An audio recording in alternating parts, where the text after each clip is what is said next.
отбасы құрған кезде қандай әйел болу керек екен, сол жағын оқыса болады да. Басқа жағын емес, бизнес жағы емес, басқа жағы емес.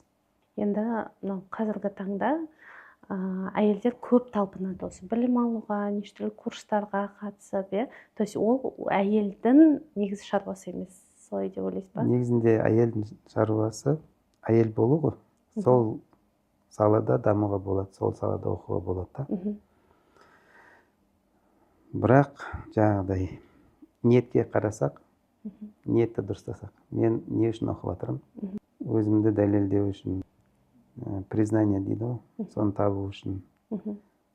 Сол жағынан қарайтын болсақ, ол қиналады. Маған признание жетпейтін болса, мен просто психологқа барып, оны жөндесем болады да. Дұрыстасам болады. Одан кейін ондай потребность қалмайды. Іздеп жатқан нәрсесі басқа оның негізінде.